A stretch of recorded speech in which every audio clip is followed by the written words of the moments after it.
আর আমাদের কাজই হচ্ছে যখন আপনি অন্যায় কিছু বলবেন করবেন তখন সেটার বিরুদ্ধে সমালোচনা করা, অর্থাৎ আমার মন মতো হলে সবকিছু ওকে, আর যদি আমার মতের বিরুদ্ধ হয় তাহলে কিন্তু রাজপথে নামবো।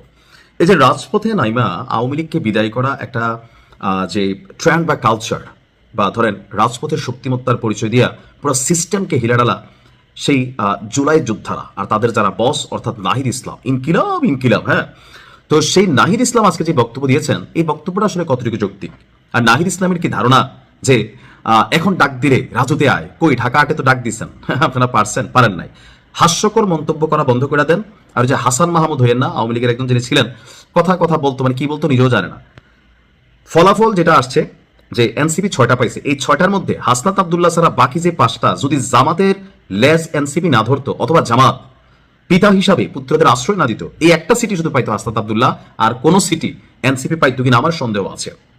এখন যখন তারা হাইরা গেছে, এখন বলতেছে কি প্রয়োজনে আবার যা রাজপথে নামবো। কেন নামবেন? কারণ নির্বাচনের ফলাফল কারচুপি করা হয়েছে। তো কারচুপি কেন করা হয়েছে?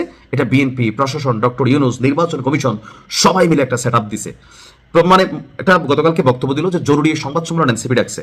এখন এনসিপির প্রধান যিনি নাহিদ ইসলাম, তিনি বলছেন যে ভাই একটা সময় পর্যন্ত নির্বাচনটা সুষ্ঠু হয়েছে, কখন? যতক্ষণ ভোট ফলাফল গণনা হয় নাই। সারাদিন দেখছে ভোটাররা গেছে, মনে করছে ওরে বাবা মানে এনসিপির তো ভোট দিয়া ফাটাই ফেলবে। এখানে নাহিদ ইসলামের একটু বোঝা দরকার যে এই যে আপনার ইউনিভার্সিটিগুলোতে ডাকসু নির্বাচন হলো, সেখানে এনসিপির যে ছাত্র শক্তি সংগঠন আছে, অর্থাৎ বিএনপির ছাত্রদল, জামাত ইসলামের ছিল ছাত্র শিবির, এনসিপির ছাত্র শক্তি, কোথায় এরা একটা আসনে ভালোভাবে কোনো একটা ভালো পদবি তারা পাইছে? ছাত্ররা এদেরকে প্রত্যাখ্যান করে দিছিল। আপনি বিশ্বাস করেন, আমি এখনো দাবি নিয়ে বলি, জামাত যদি এদেরকে শেল্টার না দিত, আশ্রয় না দিত, কোনো একটা আন্দোলনে এই এনসিপি এরা টিকতো না। তো এখন এই যে এরা ডাক দিচ্ছে যে নির্বাচনটা সুষ্ঠু হয় নাই, নির্বাচনে এখানে কারচুপি হয়েছে, আর এই ইঞ্জিনিয়ারিং এর প্রধান কারিগর হচ্ছেন জনাব তারেক রহমান। তো এগুলোর জন্য এখন কি করবে? প্রয়োজনে তারা রাজপথ নামবে। তো এখন কি ইলেকশন কমিশন আপনার মানে আইসা সিদ্ধান্ত বদলাই দিবে? আমরা তো দেখলাম যে ইলেকশন কমিশন ঘোষণা করে দিছে, বা সরকারের পক্ষ থেকে আমরা বিভিন্ন সূত্র বাবদ আমাদের কাছে যে তথ্য আছে, আগামী 16ই ফেব্রুয়ারি শপথ গ্রহণ করবে সরকার। 18ই ফেব্রুয়ারির মধ্যে নতুন মন্ত্রিসভা হবে, 20ই ফেব্রুয়ারির মধ্যে মন্ত্রী পরিষদ গঠিত হওয়ার পরপরই সরকার গঠন হয়ে যাবে, অর্থাৎ বিএনপি নেতৃত্বাধীন যে নতুন সরকার, সেই সরকার ফাংশন শুরু করবে খুব অল্প দিনের মধ্যে।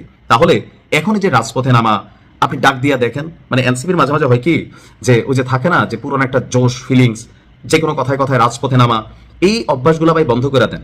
ডক্টর ইউনূসের আমলে আপনারা সরকারি আশ্রয়ে প্রশ্রয়ে আর পেছন থেকে জামাত আপনাদেরকে সাপোর্ট করছে, এই কারণে আপনারা যেই যা খুশি করতে পারছেন। বাংলাদেশের মানুষ এই মুহূর্তে এই রাজপথে নামা, কথায় কথায় রাস্তা বন্ধ করা, ইকোনমিকে ধ্বংসের দ্বার প্রান্তে নিয়ে যাওয়া, এগুলো মানুষের পছন্দ করে না। মানুষ এখন চায় বা একটু শান্তিতে 4টা পয়সা ইনকাম করুক, একটা রিক্সাও চায় সে 10 টাকা কামাক, একজন হকার, ফুটপাত, একজন অফিসে যাওয়া মানুষ। আপনারা তো পাবলিক ফান্ডে খান, ক্রাউড ফান্ডিং করেন, মানুষের কাছে হাত পাতেন, ভিক্ষা করেন, আর বিভিন্ন দুর্নীতি তো আছেই আপনাদের বিরুদ্ধে অভিযোগ। আপনাদের তো সমস্যা নাই, খালি রাজপথ বন্ধ করে তো ডাক দিয়েন, দেখেন নামে কিনা ভাই এগুলা।